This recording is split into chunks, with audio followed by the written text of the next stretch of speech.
Hi, and welcome back to the WHY-O-MYO podcast. This is Janine Steen, your host, hoping to answer your questions about the who, what, where, when, why, and how when it comes to myofunctional therapy.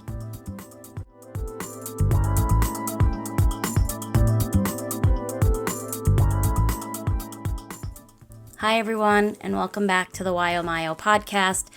Over the last few WHY-O-MYO podcasts and during the Myo Minute, I have focused a lot on the frenum, whether it be lingual, labial, and other tethered oral tissues, as well as about frenectomies and referrals. I do want to spend this podcast just giving you a quick recap of the frenum as I continue to learn more and more, and I think research is continuing to provide more and more insight as to the negative impact of a short frenum, lingual, labial, or otherwise, and how that impacts the oral structures as a whole.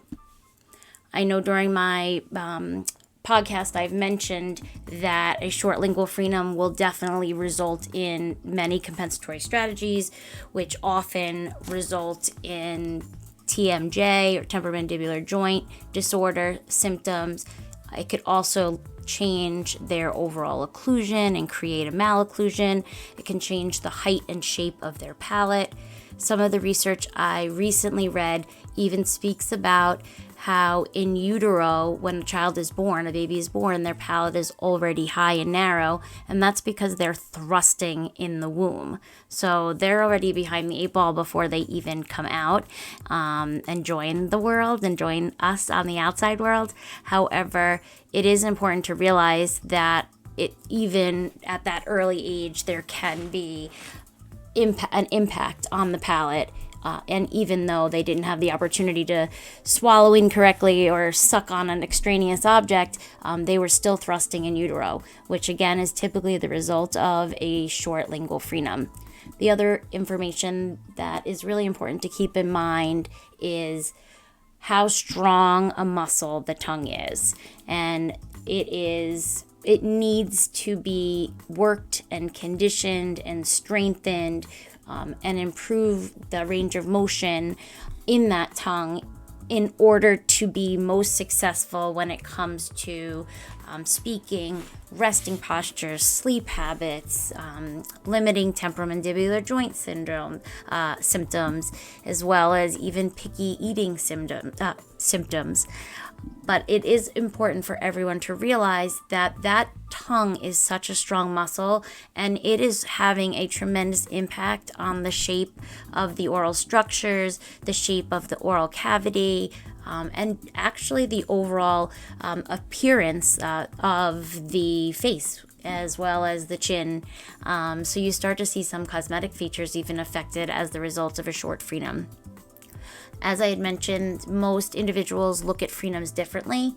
And when I say individuals, I'm saying medical and rehab providers, and specifically different when it's a myofunctional therapy provider versus a typical traditional speech-language pathologist.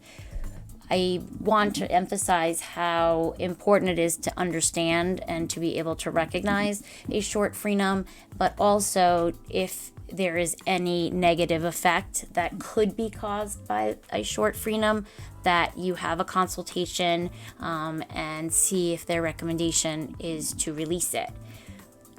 There are many a times that a patient comes in with a short frenum, and by improving their tongue-jaw dissociation and improving their jaw stability, we are able to get more movement of the tongue. However, the more the tongue is able to sit within the confines of the hard palate without any compensatory strategies, the more likely that the palate will shape as it needs to fit the tongue, and the patient will limit their chance of having a malocclusion, or their malocclusion may be minimal at best. The procedure for frenectomy is definitely, it's a quick one, and it literally takes seconds. But I know the concept of it, or if you've watched what it looks like on YouTube, it definitely is a little scary.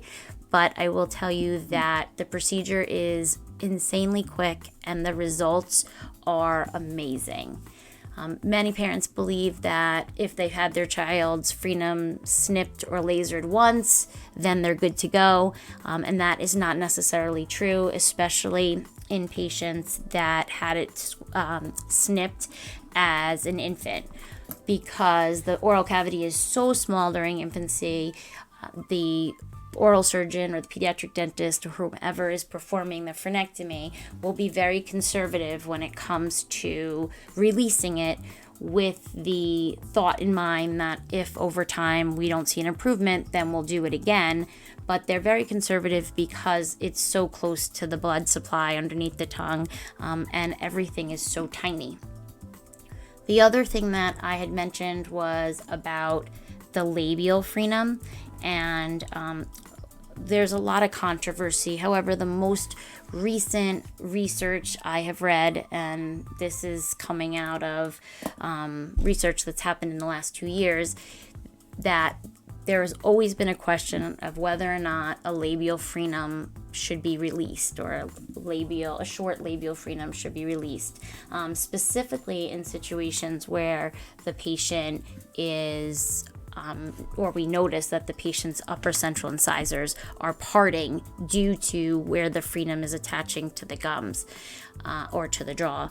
The most recent research has indicated that having that frenectomy done sooner than later is only a benefit, specifically with patients that are having difficulties with breastfeeding, having difficulties with reflux or excessive flatulence, or stomach aches. And a lot of that is because, remember, every time we part our lips and open our mouth, we're taking in air.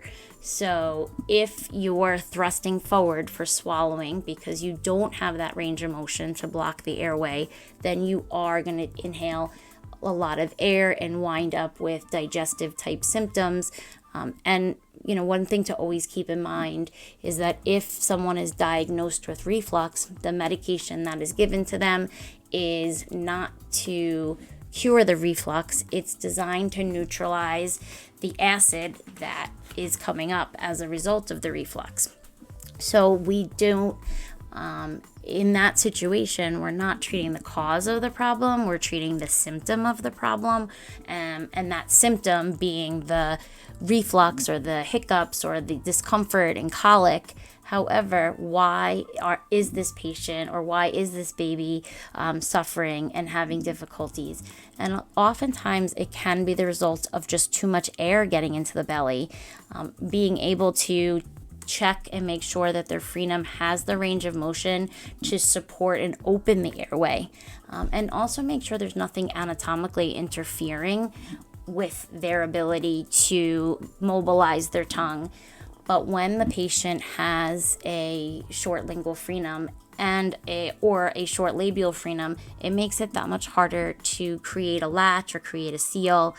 It also results most often in an open mouth posture, and that hanging, droopy, low tone kind of look that we often say is or refer to as adenoid facies. The last recap point I wanted to make was about whether or not, if a child breastfeeds and is gaining weight, does that mean that their frenum is fine? And the answer to that is actually no. A lot of times kids that are breastfeeding may not be doing it correctly, and they are placing their tongue just as they would if they were drinking from a bottle, and they are often impacted, or the ability to create a seal or to extract the milk the proper way. The patient then is using compensatory strategies, and those compensatory strategies often result in a parent or mom getting mastitis. Breastfeeding is often uncomfortable and painful, and a lot of that has to do with the labial and lingual frenum being tight. Similarly, even a buccal tie, so where the tethered oral tissue even affects the inner lip and against the maxilla.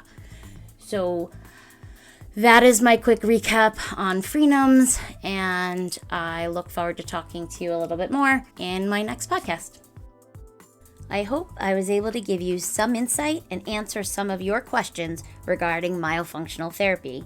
Please stay tuned and listen to our Myo Minute, and tune in to our Talk the Talk interviews with the many different medical, dental, and rehab professionals as they elaborate or answer your questions and address your concerns directly, especially when it's related to speech-language pathology and myofunctional therapy.